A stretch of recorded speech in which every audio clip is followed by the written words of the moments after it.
Hi നമസ്കാരം friends. നമ്മൾ ഒരുപാട് നാളായി ഒരു വീഡിയോ ഒക്കെ ചെയ്തിട്ട് ഓൾമോസ്റ്റ് ഒരു 1 മന്തിനോളം അടുത്തായിട്ടുണ്ട്. എന്താണെന്ന് വെച്ച് കഴിഞ്ഞാൽ നമുക്ക് ഓരോരോ തിരക്ക് കാര്യങ്ങൾ അങ്ങനെയൊന്നും ചെയ്യാൻ പാടില്ലാത്തതാണ്. പിന്നെ ഈ ഒരു മാസം നിങ്ങൾക്കറിയാമല്ലോ, റമദാൻ മാസമാണ്. അപ്പോൾ അതിൻ്റേതായിട്ടുള്ള ഓരോ തിരക്ക് കാര്യങ്ങളൊക്കെ ആയിപ്പോയി. പിന്നെ എല്ലാവർക്കും സുഖം തന്നെയല്ലേ? ഞാൻ എന്താ വെച്ചാൽ ഞാനിവിടെ എക്സിസ്റ്റിംഗ് ആണെന്ന് അറിയിക്കാൻ വേണ്ടി ഒരു വീഡിയോ ഇട്ടാണ്. ഇപ്പോൾ നല്ലൊരു മാസമാണ്. അതിൻ്റെ ഏകദേശം അവസാനത്തെ ഒരു നാളുകളിലൂടെയാണ് നമ്മൾ കടന്നു പോകുന്നത്. നമ്മൾ മാക്സിമം നമ്മൾ ടൈം പഠിച്ചതിന് വേണ്ടി സ്പെൻഡ് ചെയ്യുക. നമ്മൾ നമ്മുടെ വിഷമങ്ങൾ, എല്ലാവർക്കും ഓരോ വിഷമങ്ങളും കാര്യങ്ങളൊക്കെ ഉള്ളതാണ്. പ്രാർത്ഥനയൊക്കെ ചെയ്ത് കഴിഞ്ഞാൽ നല്ല ഉത്തരം കിട്ടുന്നൊരു ലാസ്റ്റത്തെ പത്താണിപ്പോൾ.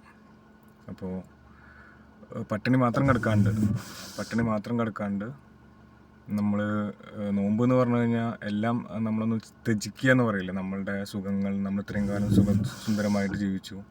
അപ്പോൾ ഇനി ഒരു മാസം നമ്മൾ പടച്ചവന് വേണ്ടി നമ്മളൊന്ന് സ്പെൻഡ് ചെയ്യുക. പടച്ചവന് വേണ്ടി നമ്മളുടെ സുഖങ്ങളും ദുഃഖങ്ങളൊക്കെ നമ്മൾ മാറ്റി വെച്ച് പടച്ചവനിലേക്ക് അലിഞ്ഞ് ചേരുക എന്നുള്ള ഒരു ഇതിനാണ് നമ്മൾ ഈ റമദാൻ മാസം മെയിനായിട്ട് നമ്മൾ കണക്കാക്കുന്നത്.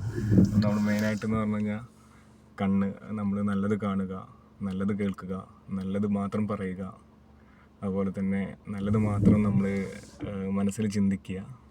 അപ്പോൾ അങ്ങനെ ഒരുപാട് നല്ല കാര്യങ്ങൾ ചെയ്യാനും പടച്ചവനിലേക്ക് കൂടുതൽ നമുക്ക് അടുക്കാനും എല്ലാം പറ്റട്ടെ. ഇനിയൊരു അധികം ദിവസമൊന്നുമില്ല. ഇനിയിപ്പോൾ ഒരാഴ്ച കൂടി കഴിഞ്ഞ് കഴിഞ്ഞാൽ പെരുന്നാളായി. അപ്പം എല്ലാവർക്കും നല്ലൊരു റമദാൻ മാസം ആയിത്തീരട്ടെ. എന്തെങ്കിലും തെറ്റുകുറ്റങ്ങളൊക്കെ ചെയ്തിട്ടുണ്ടെങ്കിൽ പടച്ചവൻ അതൊക്കെ വിട്ടുപുറത്ത് മാപ്പാക്കി തരുമാറാകട്ടെ. ആമീൻ. അസ്സലാമു അലൈക്കും.